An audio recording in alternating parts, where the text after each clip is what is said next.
What is up, guys? Dean here. That's Dean78904 if you want to get all technical on me. It is 5:30 on the East Coast, 2:30 on the West Coast, 4:30 Tennessee time, and this is Grinderslive here. We're going to be talking some baseball, and I'm joined by probably one of the best tournament players I've ever met. Andre, how you doing over there, buddy? I'm doing pretty good. Just relaxing, trying to enjoy my little vacation that I'm away for a bit. So, going to give a break for a little bit to give everyone a chance to try to win some tournaments. And then be back to it Tuesday. Yeah. No, whenever I got people razz me in chat about stacking Seattle, I'm not doing that tonight. I got my tush handed to me last night. Oh gosh, yeah, it did not go well. But I mean, I won more than double what I made that loss last night. The night before stacking up with Mariners. So you know what? It ebbs and flows. That's just the way the DFS goes sometimes. If you're going on the lower owned stacks, if the chalk hits, then you're kind of just done for. Although I did have a whole bunch of Seattle, San Fran, and Seattle. What was the other? There was another team that went in Seattle, Minnesota double stacks that almost ended up cashing. They did not. I got destroyed yesterday. But you know what? This is daily fantasy baseball. We only care about today. It's day only. And guys, I'm not Dean. If you couldn't tell, that was all just a joke to Razin. He's having some technical issues, so he's not here today. But we don't need him. He's irrelevant. And it'd be nice to have him here because, you know, it's an 8-game slate and that guy can talk for a really long period of time. But yeah, it's definitely an interesting one. We got Coors on the slate, but Coors is not going to be the chalk, which is weird because I've been outside. I've been outside most of the day. My AC went off this morning, or not my AC. My power fully went off from like 7 in the morning until 1 o'clock in the afternoon, 1:30 in the afternoon. And so it's still hot in here. I've had the AC just on full blast for several hours, and I'm going to be sweating. But it's a hot one, so in Coors, while it's going to be low-owned, it may be something that you can think about. But we'll get to that. We're going to talk about some pitching first. Firstly, I'm going to ask you, Dre, any overarching thoughts on the slate right now? Just like a first glance look at it. Of course, I'm being popular. It's not surprising just because of the simple fact of the pitching situation going on there with two good pitchers. And if you got some good aces there, then likelihood of it going off might be slim to none. But I still wouldn't mind taking some chances on GPPs on it there.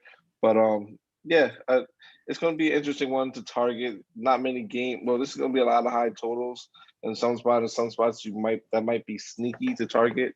And some things that I see that the bat likes that are a little bit interesting. Yeah, no, there is definitely like pitching, hitting. Like you don't often get a slate with hitting, with a Coors game on it where you have them being my 4th or 5th top option on the slate. Both Milwaukee and then Colorado I have very little interest in. But let's go ahead and get it started off with pitching, and it's a weird slate where the top 3 pitchers on the slate in terms of price are probably not Musgrove. We'll get to him afterwards, but 3 of the top pitchers in the league at times. Like Cease has been fantastic this season. He's close to a 30% K rate guy. Woodruff is one of the best pitchers in the league. And Rich Hill, super solid matchup. But I have no interest in any of these 3 guys. Like, talk to me about these 3 guys. Are you going to be playing them in tournaments? Because you can always make the argument with any guy with a huge amount of talent that you can play them, but I don't know if this is the case where any of them even have a shot at any build that I have. Rich Hill maybe a little bit. If I was playing tonight, Rich Hill maybe a little bit. But the Seattle line has been playing pretty decent lately. They can still have a pretty good game tonight. So I would target him if anything. Woodruff is a little bit tricky. I like that he is low owned, but also with the projections showing that He's not going to be favored. I mean, as far as like his projection is not very favorable. I think he's a good tournament option, even though Colorado does hit the ball well, and then also like you said, the Coors game. But no one's really going to be targeting it, so it might be something where you can look at trying to use to get as leverage against the field for a guy like Brandon Woodruff for sure. Yeah, no, he definitely makes an interesting little play because it is Coors and it is terrible pitching weather. But he is Brandon Woodruff. He generally has what 100 pitches in him or so. Like it's a Rockies lineup that really isn't that great. Although the one that they're rolling out is not nearly as strikeout heavy as they are a lot of times. And it's interesting, guys. If you haven't signed up for Scores and Odds yet, just go do it. Like I alone will pay off the entirety of your subscription tenfold because I am the greatest in the world. And speaking of that, I have the under on Woodruff K's. It's sitting at 6.5. The juice has gone up, but I've got the under is just an absolute lock and load for me. I know that he's hit it pretty darn often. I mean, he's hit it 3 of his last 5, like 6 of his last 8. But it's still a spot where he's in Coors. It's 100 degrees out. They are going to be throwing. I don't think we have the lineup yet, but just looking at the lineup, pulling up Plate IQ here, we check it out, and it's just like Tapia, Daza, Blackman are not big strikeout guys. Story, still a decent strikeout guy, but not nearly as much as he was in his earlier years. McMahon's been hitting the ball well. Rogers is a horrible bat, but doesn't strike out well a lot. Crone like works the count a little bit. Nunez, they have one strikeout bat over 26%. That's it. This is not a terribly high strikeout lineup. And yes, their numbers are a little bit skewed because of Coors, and so they definitely are a higher strikeout lineup. But Blackman's never been a guy that struck out that much. Woodruff is a sinker, curveball, changeup, slider, fastball guy. And so he still can do some damage, but the curve and the sinker is not going to work nearly as well in Coors. So this is just a spot where I'm taking the under on his K's, and it's just real simple. So I wrote it up on Scores and Odds, giving you guys that freebie today. I guess I'll give you my other freebie that I put up there. Hendricks over 4.5 Ks plus 110 over on DraftKings. Looking at pitcher umps before we get to the rest of the pitchers here, this actually makes what I'm planning on doing on the slate a lot more interesting. So looking at ownership, the clear top options, and it's not remotely close, are going to be Ohtani, it's going to be Morton, and it's going to be Musgrove. So we'll just get to the second tier here where we got Musgrove, we got Hendricks, we got Stroman, we got Ohtani. Ohtani obviously a fantastic strikeout pitcher, generally gets limited a little bit with his pitches. Musgrove just straight up one of the best pitchers in the league. Like he's fantastic this year. 8.9K is not a good price tag for him. It's just silly. That's far too low. And I know Cincinnati's a pretty solid overall lineup, but he's a guy that with under a 3 xFIP, a 33% K rate, a 7% walk rate, he's just far too good for this price tag to make any sense at all. But Hendricks and Stroman have extreme pitchers umpires. Like we have that news out now that Tripp Gibson's going to be the umpire, and he's an extreme pitchers umpire. These aren't 2 of the best hitting teams in the league. And yes, I know that both these guys aren't really the highest K rate guys out there, but Stroman, he's still striking out enough guys. He's got a 21% K rate on the season. Very solid xFIP, huge ground ball pitcher. But this is a high strikeout matchup going up against the Cubs, and extreme pitcher umpire may be able to help that a lot. I mean, you got one guy with under a 20% K rate in there, plus the pitcher. And then over on the other side, we got Hendricks seeing the 17.9% K rate on the season. Started the season off real rocky, but he's always been a guy, well, not always. He morphed into it about 3 years ago, where he started hammering in that changeup and getting a whole lot of swinging strikes with it. And so his numbers against lefties, have been terrible this season. He's got on the wrong side of home run to fly ball variance. Still giving up a lot of hard contact, but solid pitcher's ballpark. His numbers to lefties, he strikes them out at a much higher clip. And they got VR, they got Lindor, they got Smith, they got McKinney all in the lineup there. So they got 4 lefties in there, plus he's got the pitcher. So it's not a bad matchup. That pitcher's umpire. Are you locking in Musgrove, and do you have any interest in the other 3 guys in this range, Stroman, Hendricks, and Ohtani? I definitely do for sure. I would like, since I'm a tournament guy, I like what you said with the Kyle Hendricks strikeout prop, and guys, sorry to get off topic a little bit, but if you guys, he really is like one of the best betting guys out there in the DFS industry. So you want to get some good bets and good props in, listen to him. He'll make you a lot of money doing so. But Kyle Hendricks, I love the over and the strikeout props, especially with the Mets lineup that's not fully healthy yet, even though they're getting back to being healthy. So he's someone I would definitely target a lot. I would probably try to be over the field with him on tournaments and over the field on Stroman, because it seems like we're gonna have a popular Shohei Ohtani and Musgrove, which I don't disagree with the Musgrove call at all. I think you have to probably lock him in as your SP1 and just get different with the SP2s and probably just go over on guys like Stroman and Kyle Hendricks, in my opinion. Morton, you could do a little bit too. I don't mind. I don't mind more. I don't mind Morton. So Stroman, Morton, and Hendricks. Ohtani. Only thing I'm worried about is I know Detroit does tend to hit the ball. And they're not, even though they are like one of the, like, I think, heaviest strikeout teams on the slate. They still put the ball in play a good amount for me, where I might want to like target going against Detroit. Even though their lineup that they've released is very strikeout heavy. So I actually like Detroit probably today for GPPs a lot more. So I would be probably targeting them more and seeing how it goes that way, having a little bit less ownership with Shohei Ohtani based on that.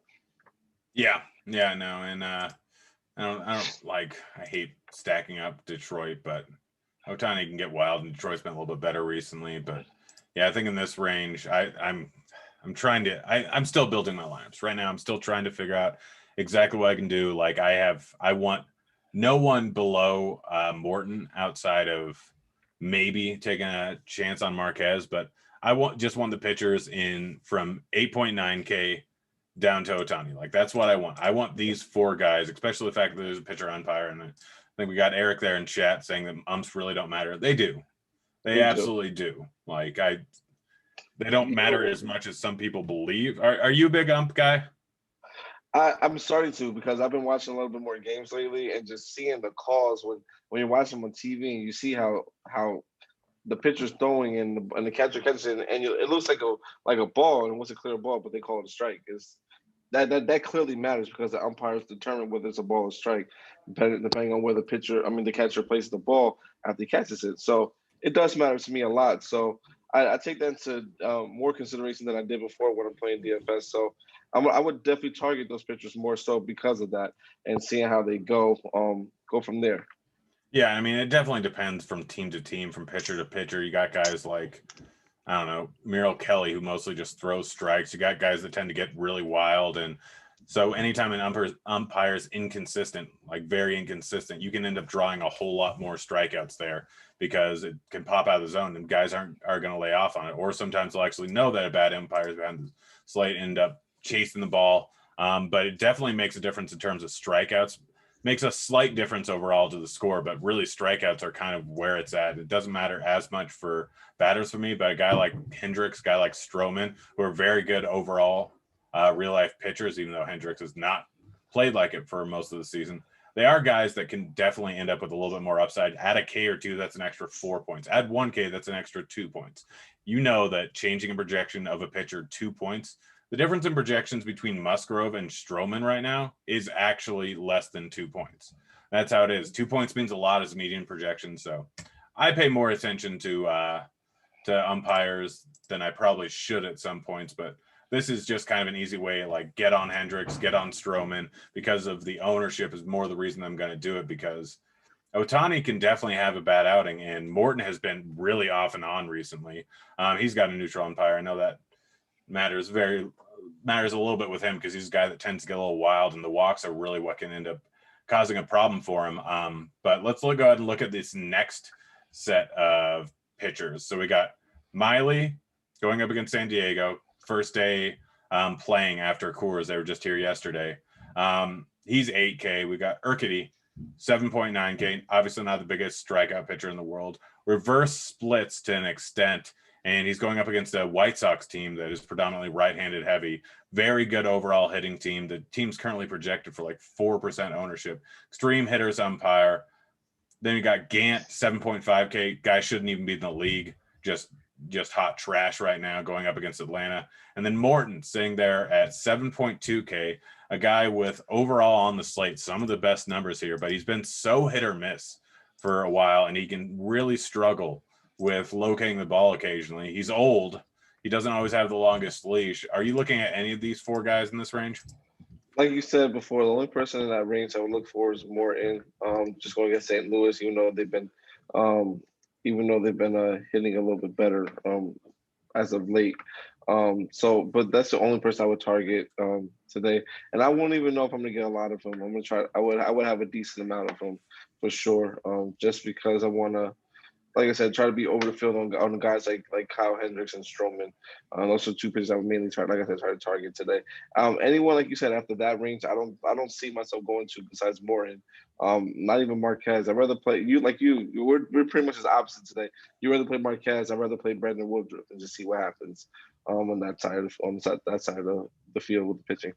Yeah, well, I mean, a lot of the reasons why I'm kind of getting more drawn towards Marquez is we'll get to that when we get to stacks. But it's because I want to pay up for a lot of different bats. I think this is more of a hitter slate than it is a pitcher slate. Well, yesterday, even though things didn't end up turning out even remotely close to the way I thought it would, like yesterday, I wanted more of the pitchers, and obviously Wheeler didn't have the greatest outing. Kershaw didn't have the greatest outing. Cole only had a decent outing. DeGrom got pulled after 3 innings. He was the main thing I wanted to pay up for, and if he was as close to complete perfection through the 3 innings as you can really be as a pitcher. He struck out 8 of the first 9 batters, didn't allow a single base runner. It was just silly. Hopefully he's fine. Hopefully this doesn't affect him later on in the season. But yeah, like today's a slate where I care more about bats than I do about pitching. The only pitcher I care about is Musgrove. But I guess we should probably at least mention the last few guys on here. And there's one that Cheese talked about a little bit. He wasn't fully off on him, and he kind of made me think about it more. We got Dunn going up against Tampa Bay. Dunn's been terrible. We got King, not going to go more than 3 innings. We got Zoik, not going to go more than 3-4 innings, and he's terrible. We got Marquez, he's in Coors, but a solid overall pitcher. And we got Matt Manning. I personally have no interest in Dunn, King, or Zoik. Absolutely none whatsoever. But Marquez is a solid overall real-life pitcher. And yes, it's terrible pitching weather, but I mean, we just saw Gomber and essentially the same pitching weather put up an absolute gem going up against a much better hitting team in the Padres. Like Marquez has struck out nearly 30% of righties, and this is a predominantly left-hand heavy lineup, which I don't like, but he gets a lot of ground balls to lefties. Gives up a lot of hard contact because he pitches in Coors, but his upside is definitely limited. But you don't really need a ton of upside when he's 5.5K. And then Matt Manning, like seems like he's a solid overall strikeout guy, solid control, got on the wrong side of home run to fly ball variance, and he's going up against an Angels team. They have a really high implied team total of 5.5 on the slate, but Rendon's not in there. Trout's not in there. It's not a great overall lineup. Like, do you have any interest in any of these guys at the bottom? No, not at all. Matt Manning he's making his debut, isn't he? I believe today. No, he played. No, he played Twins before, but his pitching debut. So, with them going against the Angels, I can't do that. I know, like you said, we know it's a war down line without Rendon and Trout. I think that's someone we can't. I personally not getting to. I understand he's 4.7K, and if he gets you like 10 to maybe 15, you would be happy with that, and you can live with that for sure, definitely. But that's just something I don't want to do today. I think I want to get the guys I know who has upside for 25 and maybe definitely can get me 30, just depending on the strikeouts that they get today. So that's where I'm leaning more towards today. Marquez, I understand what you're saying with Marquez. We know he's a good real life pitcher. I just have a little bit more faith in Milwaukee today.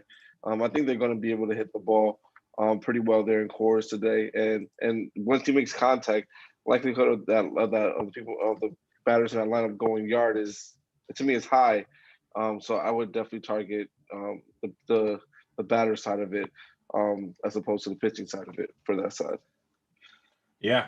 Oh gosh. Do you know who's the highest leverage team on the slate right now, according to Slate IQ? No, I'm about to actually check. I didn't see. Who is it? It's Seattle. The team that you don't want to play today, that you've been talking about them all week, Grant. You got to play them today. Gosh, someone throw me an intervention.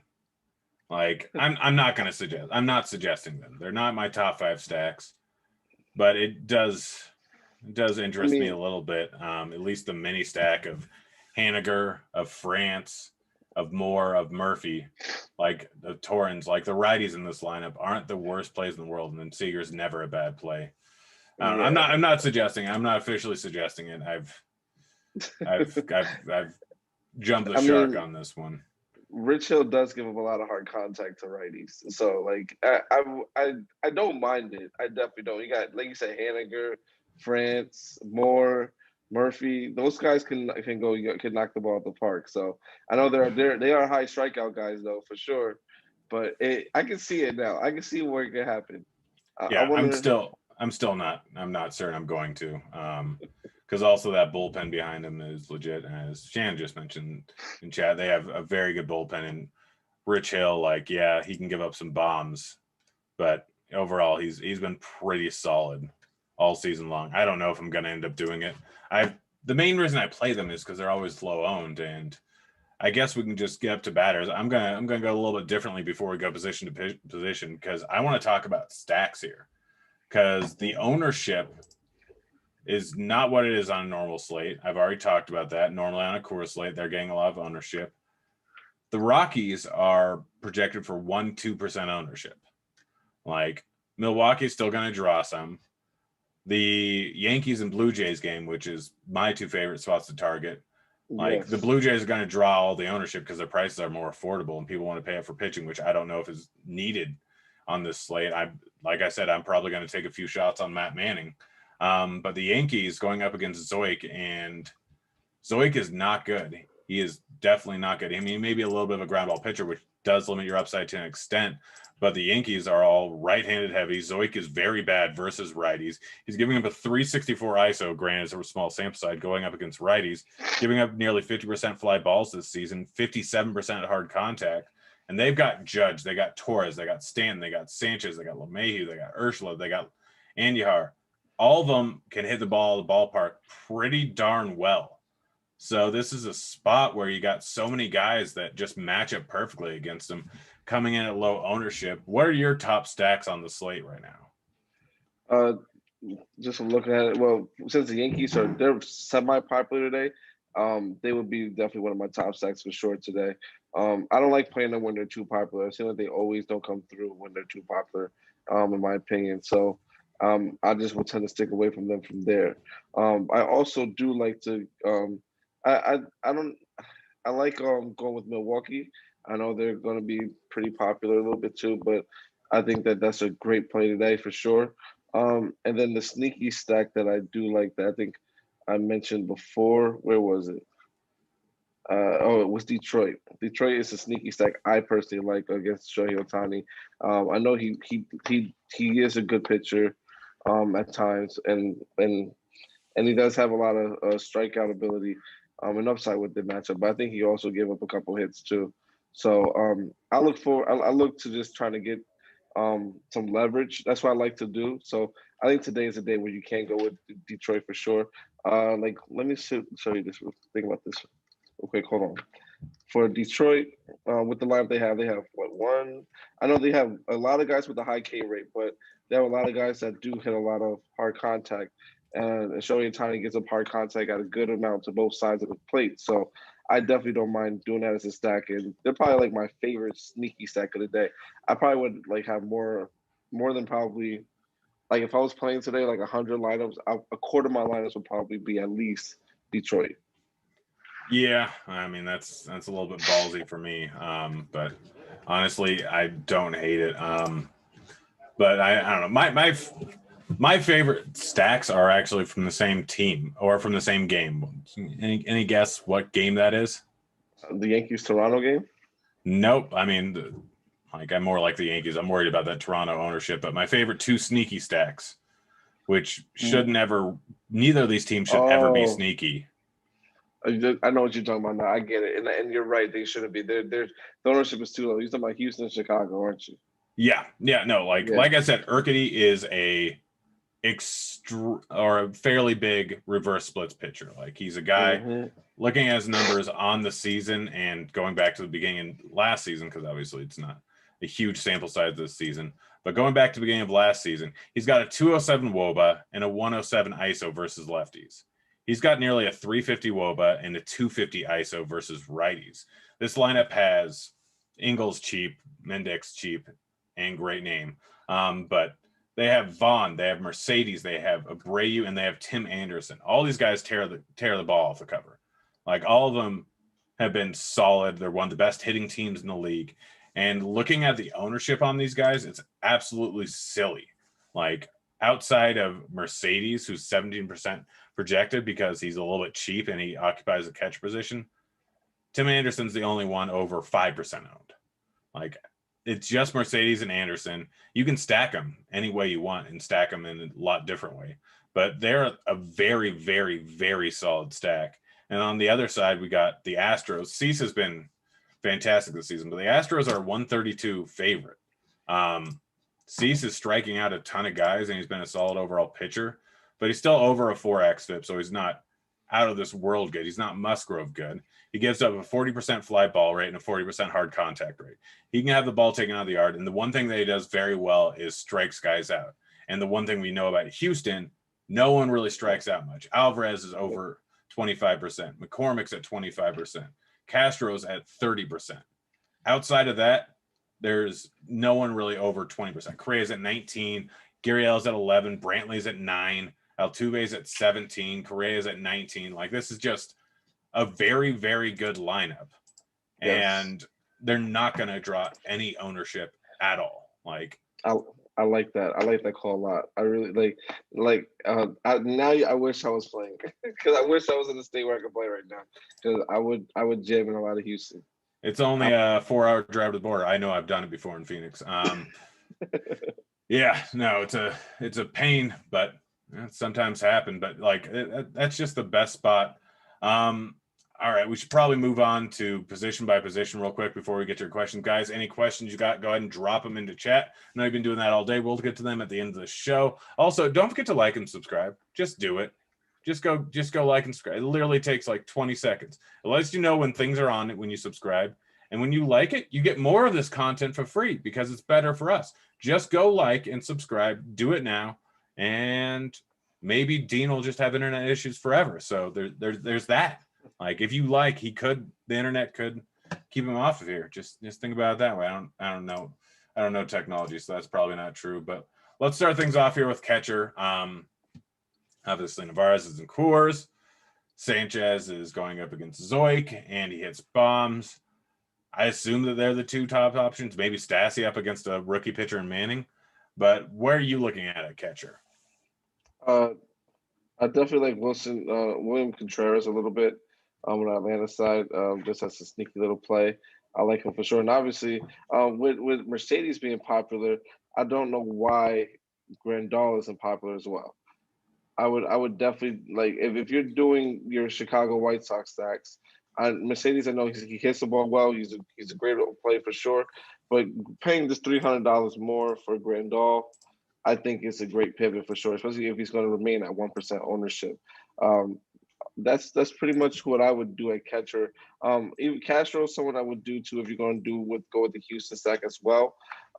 So that's someone I would definitely use in those type of situations. But that's really about it besides the top guys. And obviously Reese McGuire going against King. 2K, he allows you to probably get a lot of other bats into your lineup being that cheap of a price. And he can definitely hit the ball at times and get a home run or two, even though he hasn't hit the ball and hasn't had a hit in like 2 games. But I like him today, especially with that high total in Yankees and going in Yankee Stadium. Yep, he's cheap. I don't mind that at all. Let's move on to first base. I've really got nothing else to add. First base, Freeman, clear, top option. Gant's terrible versus lefties. He's bad versus righties. He's absolutely just awful versus lefties. And Freeman, obviously one of the best lefties in the entire league. Where are you looking at first base, and are you just throwing in Freeman? I mean, I would throw in Freeman for sure, but I definitely want to pivot to some other places. Just because I know I like to get different a little bit. So Jose Abreu, like you said, now you got me excited about this Washington Houston stack. Like, I really would like to I might have to see if I can call someone back in New York and get some lineups in. because Jose, this White Sox game is intriguing me a lot more. Jose Abreu, 4% ownership. He's definitely worth a play for sure. Pete Alonso, even though Hendricks, you have the strikeout prop over, I think Pete Alonso could still hit at least one bomb off him, and that could be it for Strikeouts and sure. home runs generally go hand in hand. So Yeah, I'm exactly. not. So, I'm less interested in Hendricks than I am in Stroman. But mhm. it's definitely. And it's definitely a play that you would do. Yeah, for sure. I also like DJ LeMayu a lot. He would be probably like the first person, even though I know it's right and righty, but Zoric is not that great of a pitcher. And he would be the second. Like as far as ranking wise, Freeman's obviously number one, but it would probably be DJ LeMayu number two, then Jose Abreu number three, and then Peter Alonso number four. Vlad on the other side, I'll probably put him at. I'll probably put him at two too.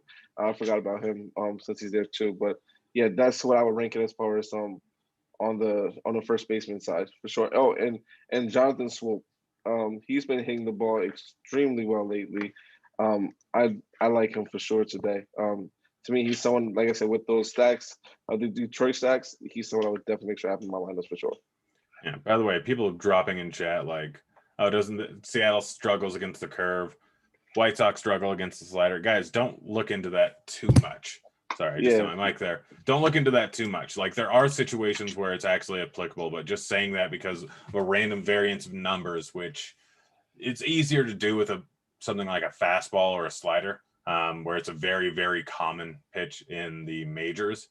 But the teams that are going to struggle against sliders are the right-handed dominant teams. You say that the White Sox struggle going up against a slider.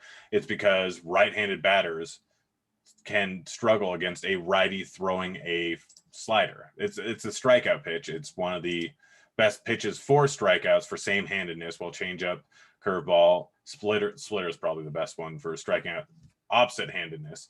And yes, Urquidy might throw a slider. That doesn't matter. He's predominantly a slider guy, fastball guy going up against righties, but that's not fully relevant. He's not getting a whiff rate on anything. He's getting hard contact. A lot of batters are pretty much guessing on a lot of these things between a slider and a fastball. That's what you have to do in this league, is guess between a slider and a fastball, or a slider and any breaking ball, really. It's why so many guys up at the top tier, guys like Darvish, guys like Woodruff, are so successful, because they have heat and they have four different other pitches that they can throw. So if they're throwing fast and the batter has to get big ass between four different pitches, it's tough. And then you guys got guys like DeGrom who are throwing fastball slider, and he's throwing a 92-mile-per-hour slider and a 100-mile-per-hour fastball. The guy's throwing heat. Guessing is almost impossible to do. And even if you do guess right, it's still hard to hit a 100-mile-per-hour fastball if you guess that it's going to be a fastball, because it's coming at you so fast and you can't fully catch up to it every time. This is Urquidy, who is a guy who throws a 78-mile-per-hour slider. He doesn't throw heat. You have more time to guess when the slider's coming at you. Yes, he throws a 92-mile-per-hour fastball, but his slider just doesn't have the stuff to really cause a problem. He's still getting 35% hard contact going against it. There's a 400 wOBA going up against the slider. So saying just because the White Sox aren't good versus slider, which is probably a bad thing. They just happen to hit left-handed pitching really well over the last few seasons because they're predominantly righties. It's an aberration saying they can't hit sliders, and especially a guy like Urquidy that's known reverse splits because his slider is not good, that you shouldn't even take that remotely into account. The curveball going up against Seattle, it makes sense. Curveball's one of the lesser seen pitches, and your brain actually takes a while in order to fully adjust to that and have it more be muscle memory and just fast twitch reaction.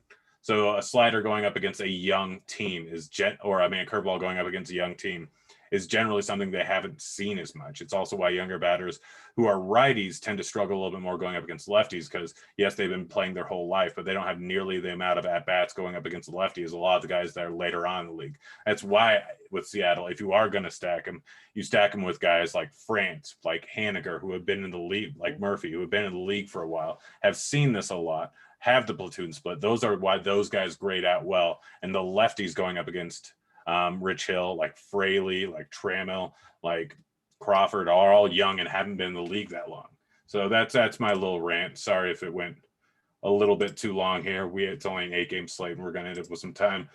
But let's move on over to second base, where Lau is going up against Dunn. Dunn is trash. What else you looking at? Hold on, didn't Jose too? Who got put on the IL for for the Houston today. I thought it Wasn't was it Jose? Bregman. Is it Bregman? I thought it was Bregman and Jose, but maybe it was just Bregman. Maybe I'm just Yeah, bugging. Jose's in the starting lineup. Yeah, he is. Yeah, so Jose is someone I definitely would like for sure Yep. today. I definitely another cheap play that was Charles Swoop, obviously. He's down here, Joe Panic. I think I like him today. Obviously with those Toronto sacks, we know they're going to be a little bit popular, but he's someone I would definitely make sure you have in those sacks before, because I think he's going to be the lesser owned of probably. Well, besides probably maybe McGuire, because it's cheaper. So Joe Panic probably might be a little bit lesser owner of the Toronto, in the Toronto sacks, in my opinion. So he's someone I would definitely make sure I try to have in my lineups for sure. And Marcus Simeon as well, and Ozzy Albies. Those are pretty much the only guys I would target today, as far as the bats from this game. I mean, not from this game, from this side. And then also Willie Castro. I know, like I say, he's a switch hitter going against Otani. Part of my Detroit stacks that I would do. He's someone I would definitely target for having my lines for sure. Yeah, I think I'm right there. And don't forget Mendick. Yes, Mendick. I forgot about him in Chicago too. Yes, he's just cheap, and he's not the worst bat in the world. Just he kind of hasn't hit the ball well lately. He has not, but I don't take too much into account in whatever it's called, in short-term sample size. I look more into underlying data. So if he's striking out a much higher clip, which he is, but it hasn't been that long. So he's also a guy that's in and out of the lineup, so that can always be a contributing factor when you're not fully in a groove because you're not playing every day. But let's move on to third base. Who are you looking at? Obviously, Manny Machado is going to be probably one of the better plays today. Luis Reyes going against Marquez and Coors. I think he's a good option for sure, because like I said, I like also Milwaukee as one of my stacks today. So he's someone I definitely don't mind for sure and having in my lineups. I definitely like going to Yohan Moncada. If this is correct and he's 0% owned, then get all over that. Be over the field as much as you can on Chicago, especially if Moncada's not going to be in there.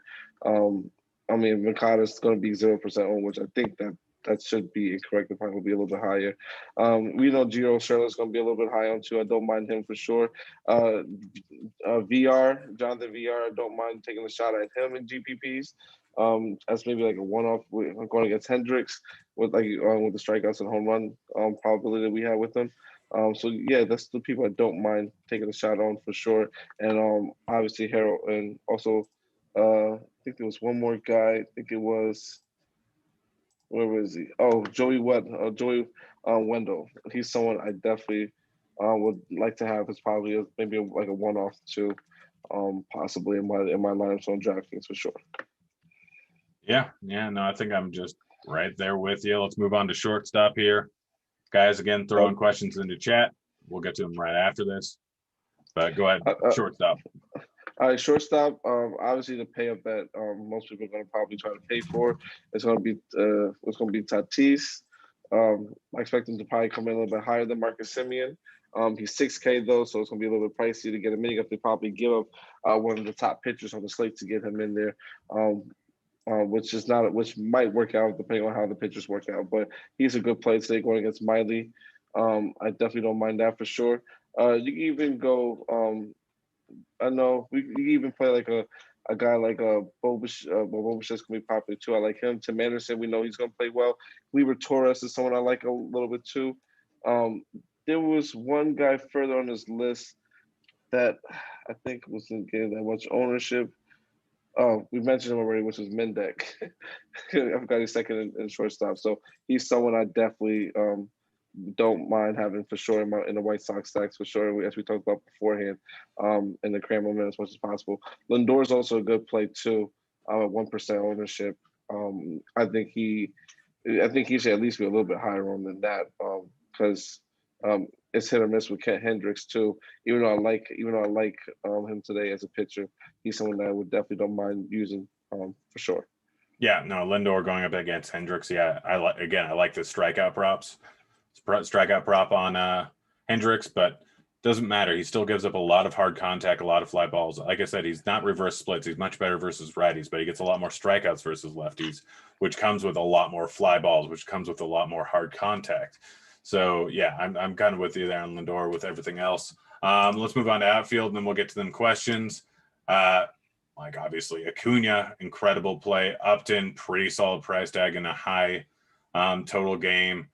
The Toronto guys, the Yankee guys, the Milwaukee guys, all great plays. Anyone else you're looking at? I was Houston with Alvarez is fine. Someone I definitely like a little bit. Tommy Pham, I don't mind getting to as well. The like you mentioned before when you were talking about your little rant that you had about the Seattle guys. So Haniger, definitely someone I don't mind for sure. A part of like a mini Seattle stack who is the highest point per dollar team on the slate. That might crush honestly.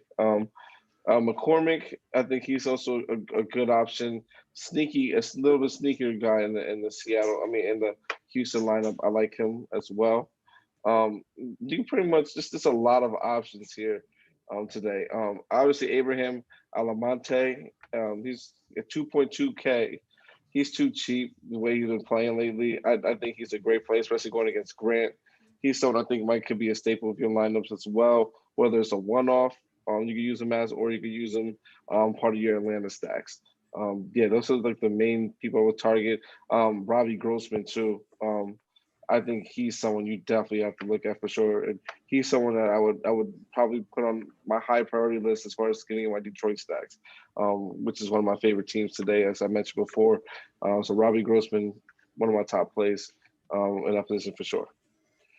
All right. I think it's about time for us to bring on our wonderful multitasking producer, Devin. I have to get all the things that Dean randomly says.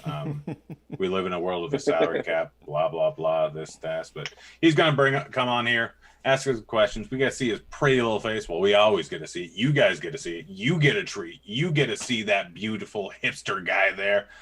Devin, you ready to go through some questions? The funny thing is, minus the RG logo, people have been seeing my face all show because we're literally identical right now. It's like we're looking in a mirror. Me and you look identical? We do, yeah. Well, I'm not going to lie. I'm a solid foot taller than you. This is true, me. Yeah. I do think I am a solid 7 inches taller than you. And I've got a little bit curlier hair, but we probably got the same length hair right now, I'm guessing. It's coming in the back, yeah. Good bit. First off, I wanted to ask you guys, what were your thoughts on Mendick?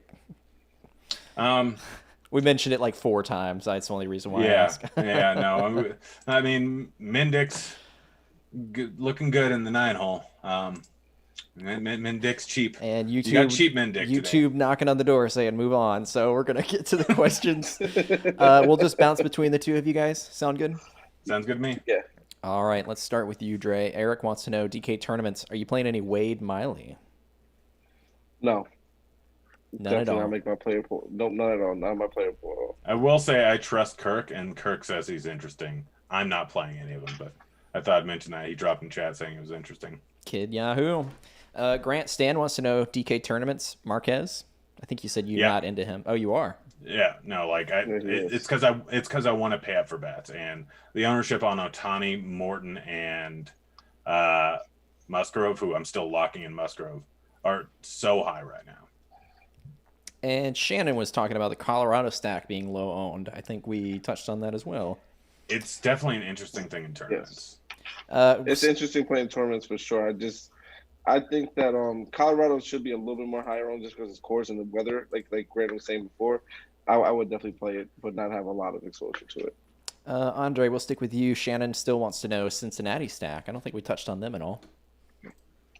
I mean, they're okay in GPPs, but going against Musgrove, I don't like it as much. So I mean, you want to take a chance? Yes, you can. The Musgrove can. Yes, everyone can have one bad game, but I don't think it's today, honestly. All right, Grant, Eric, our tournament du jour Detroit stack. We were all over that, right? What about this Manning guy? Honestly, I'm rolling out 3 lineups today.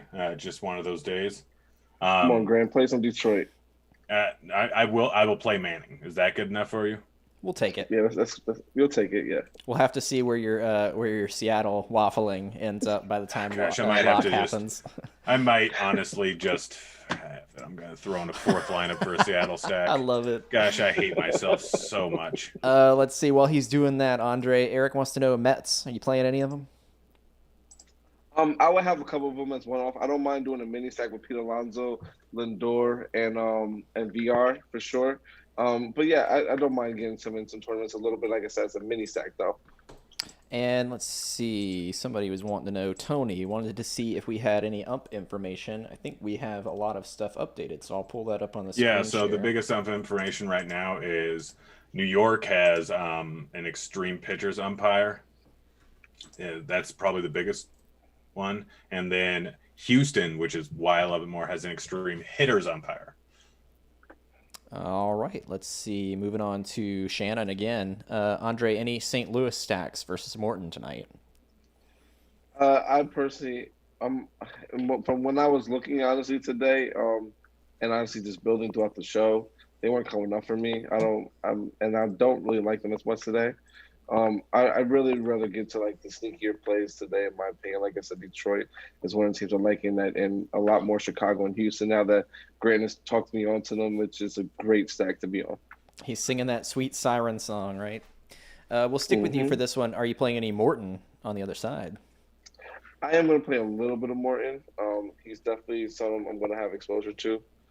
He's one of my one of my 6 pitchers in my player pool that I have. So he's definitely going to be targeted for sure. I'm going to be probably a little bit under though. We touched on this one obviously, but I had to save this one because the kid asked, "Are we playing Seattle tonight?" Grant, I took them last night and got the lowest score I've ever gotten. You know what's weird? I was close to cashing in all my lineups with Seattle stacks because I double stacked them with the Twins that had like all the home runs and with the Giants. So I had like, and there was one, I think Boston was the other one. Like I double stacked them with the best stacks on the slate. And so I was close to cashing, but it just cracked me. The lowest score I've ever gotten. I mean, I think I've had a 0 before on like a 4-game slate because I had one pitcher that went under, or 2 pitchers that went for negative points. One of them went real bad. And then I had a game stack of a game that got rained out. When's the last time they had those low ball contests? It's been a while for those, right? Yeah. I don't know. It looks like we have the Seattle lineup. Ooh. Looks like Seager's out of it. That makes it that much worse. That makes your decision a little easier, huh? No, not really, actually, because I mean, you can get Haniger, France, Murphy, and more batting 2, 4, 5, 6 at 1% ownership. Seager was lefty. All right. Andre J wants to know, how much does Slate IQ guide you in stacking?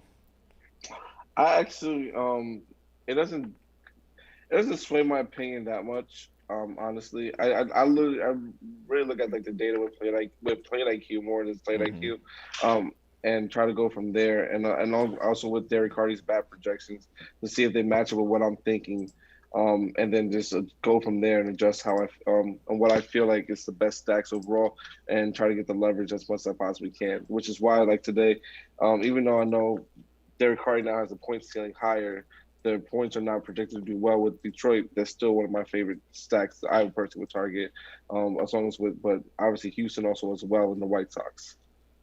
All right, Grant, DK tournament single entry Dunn or Stroman if you had to choose?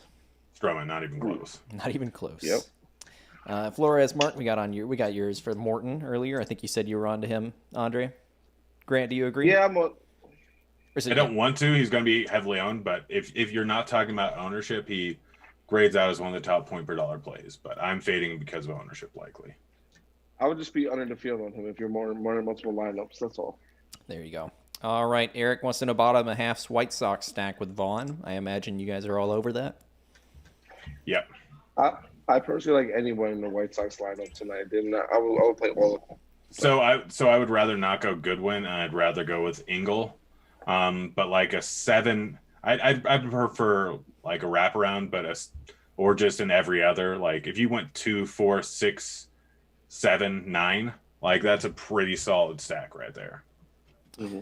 All right, and we're just at about the end of our show here, but Burhan in chat wanted to know safe cash stacks for FanDuel, and I thought this might be a good moment because I'm pretty sure for cash, right, you're not necessarily going for stacks. It's really just if they happen optimally, right? Yeah, so for cash, like a safer stack is going to probably be the top stacks on the slate. I'm just checking FanDuel pricing again, but like you can throw Acuna, Freeman, and Alemante in your cash game lineups. You can throw guys like Judge, Stanton, Ursula, Sanchez in your cash game lineups. But if you're just looking to throw multiple in there, get a little bit more upside, then it's probably Toronto, New York, and the Braves that are the cash games when you throw over on FanDuel. All right, well, we're out of time. Grant, you want to take us home, and you guys can each give your home run picks as we close out.